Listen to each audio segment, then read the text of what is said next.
We're back, people, and today we're doing something different, doing a 2024 NFL mock draft for the Miami Dolphins, 7-rounder. Haven't done this yet on my channel. I know I usually do the film breakdowns, but mock drafts can be fun. This will be the first one. Probably keep it simple, not do like any trades or anything like that. Just try to have some fun with it. Maybe even start doing some streams with this type of stuff with like mock drafts, show some clips so we can break down, watch live.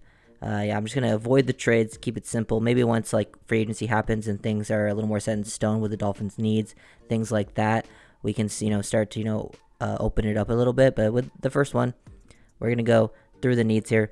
Unfortunately, Jackson Powers-Johnson goes one pick before the Dolphins, who is one of my top targets for the Dolphins in this first round. Some interesting, guys going before them. We'll take a look at the top. Personally, I'm not a big Keon Coleman guy. I think for the Dolphins, once free agency happens, they are going to be a little more flexible with their options at the pick 21, which more than people think. But, taking a look at this list, a lot of these guys, they're top two options on Pro Football Network. That's the draft simulator I'm using, Robinson and Coleman. I'm actually not huge fans of their films. Looking at some DBs, Nate Wiggins, Cooper DeJean, huge fans of their games. I'm just not sure the Dolphins will go DB in the first round. They still could. Depending on it. Byron Murphy, I think, could be an option if the Dolphins don't re-sign Christian Wilkins, so that would be interesting. I think, honestly, Amarius Mims is one of the guys I'm really thinking about right here. We'll go through the O-line, just go straight to that list. Top guys right now are Mims, Tyler Guy, and Troy Fatano. I'm a huge fan of Fatano. I made a video on Fatano. He would be one of my guys at 21. They have him listed as 33 here. Personally, I think he's like a mid-first round type of player. So these would be probably my top options right now with Mims and Fatano. Fatano, I think, slides in at left guard, has great body control, is amazing in pass protection. With Mims, he played right tackle at Georgia, but he only played 8 total games in his college career, which is insane. He had an ankle injury last year, but that cut his season short. But his film is so good. He's a big-time player, really big, athletic. And, you could tell he's inexperienced out there, but he still dominates people in the SEC, which is insane. So I expected him to be good right away. And I think he's a guy that could play. He's mostly a tackle, which the Dolphins don't have probably a huge need for that this season with Austin Jackson being re-signed and Teron Armstead. But I do think Mims is one guy I'm heavily considering here. I think I might go Fatanu because I'm super familiar with Fatanu. He's one of my guys. And I think he would slide in and be a plug-and-play left guard immediately and have really high potential to be really good there, and then potentially once Armstead retires, even to be a left tackle. But worst comes to worst, I think he's a high-level guard. His pass protection skills are amazing, footwork, athleticism. I think that's where I'm leaning. If you haven't seen my Fatanu video, he's one of my favorite players in this class. His recovery ability is insane, which I think is something that stands out right away. So I think, let me take a look around here. I like Barton as an option as well. These are some good players here. Mahogany is interesting for.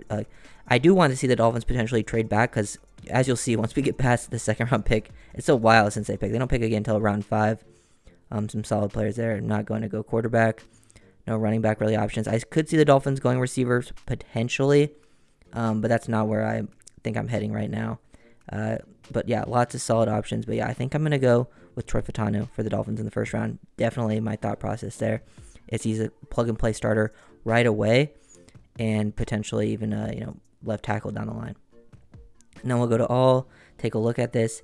Now interesting, we got T'Vondre Sweat, big nose tackle, behemoth in the middle. Could see the Dolphins being interested, especially because he would be a huge upgrade from Raekwon Davis, even if they were to keep some of the guys. But actually lots of good options here. I like all of these options. I like Frazier as a center. You never know if the Dolphins are going to re-sign Connor Williams or not, and Frazier's just a solid player, gets the job done, has some nastiness to his game. Really like Corley. I think Corley is probably the best fit for the Dolphins at the wide receiver position, and I'm actually really heavily considering that. Just looking across the board, we'll go by position. Receiver, yeah, I'm really Corley or Leggett. I could see his options here at receiver. Tight end, I like Ben Sinnott. I don't know if they would go pull the trigger here on him. I think he's more of he could be the third round guy, but I am very high on Ben Sinnott. Offensive tackle, probably not for me. I like Rosengarten, also from Washington. They have him rated really low. I don't think he's that low of a player. I think the Dolphins met with Patrick Paul. Not a fan. I think he doesn't know what he's doing out there. Yeah. We looked at some of those guys that I would be interested in. D tackle, yeah, Devondre Sweat would be the main option we already talked about. Not loving really the edge at this spot specifically.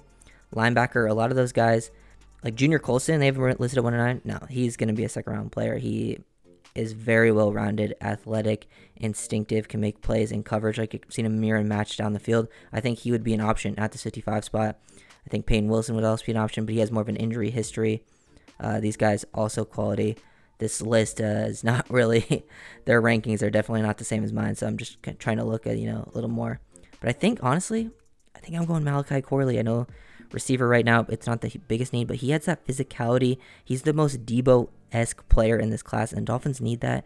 He can beat press. He's amazing after the catch. They need someone with a little more to their game in this offense, and I think Corley can do that.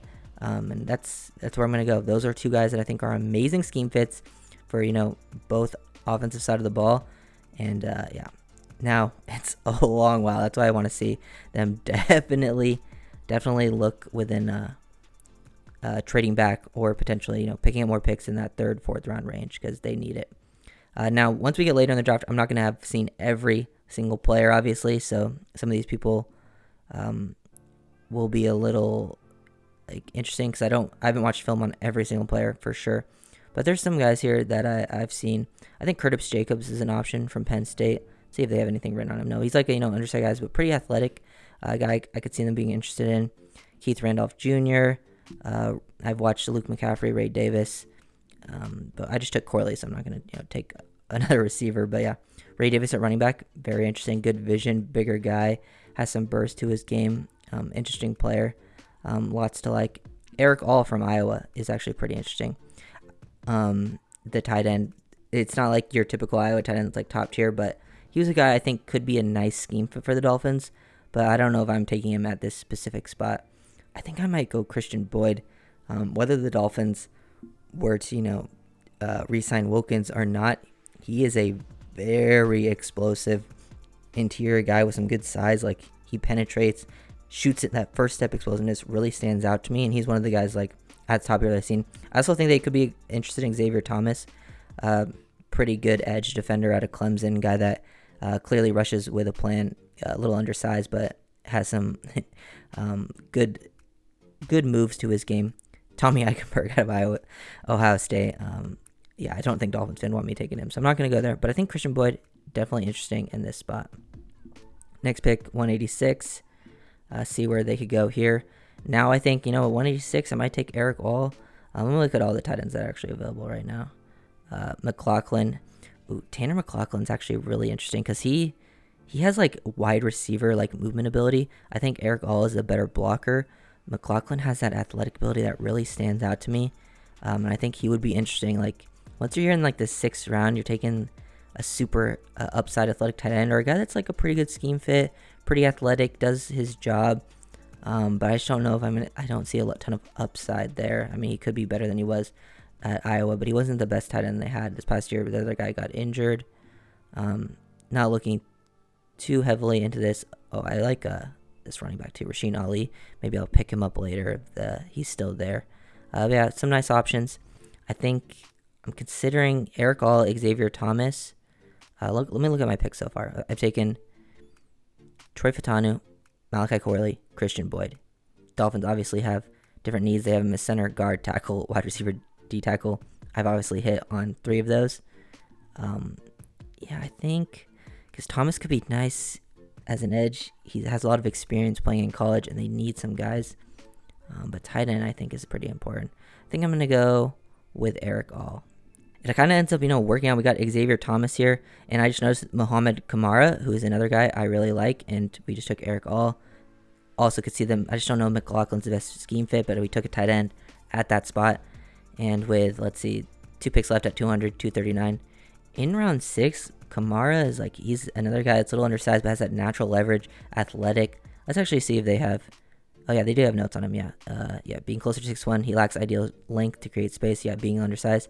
Has the quickness to get in his chest of blockers with that natural, leverage down there. Good athlete. I would say, this is a pretty good job. Raw skills, yeah, he kind of wins with pretty high effort. I think he can be a little more technical. That's why you're, getting more of these guys in the 6th round. They don't have anything on Thomas, but he's 6'2", 247. I think I'm gonna go Xavier Thomas here because I was considering him at the last pick. Just solid edge at this spot in the draft. This is kind of where you're going in that direction. But yeah, a lot of guys I definitely like here. Oh, getting trade offers at 239. Ooh, Dadrian Taylor Demerson. I don't think he's going to be here. He's like a rangy free safety type. That is an interesting move there. Let's look across. Okay, Rasheen Ali went. So I think I might actually end up going with DTD. DTD. Definitely a guy that I would be interested in. Yeah, he's a top defensive player on the board right here. I am a big fan of his game, actually. Like, he's pretty instinctive. He played a lot of free safety at Texas Tech. I've actually seen a decent amount of film on him.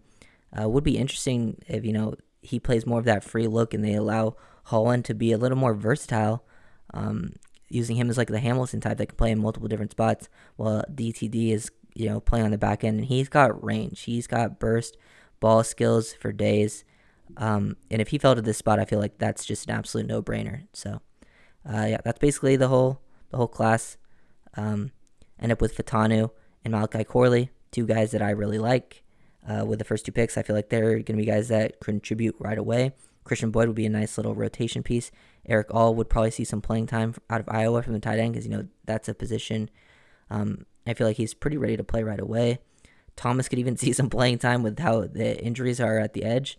And Dadrian Taylor Demerson, I feel like, is an absolute steal at 239. He should be going much higher. I don't know if this one is that realistic. But, like, as a draft, this is looking pretty good. Don't know how realistic it is. I do think these two picks are pretty realistic. I think Boyd probably goes higher than 157. I actually don't know where Eric All is going to go. I don't really have a good read on that one. Xavier Thomas could go in this range for sure. And then I think DTD goes higher. But yeah, definitely interesting group of players. Mock drafts, supposed to be fun. So yeah, we'll try to keep these going, maybe once a week, once every 2 weeks, something like that. If you guys enjoy this, make sure to like, comment, and subscribe. And I'll see you guys next time. Peace.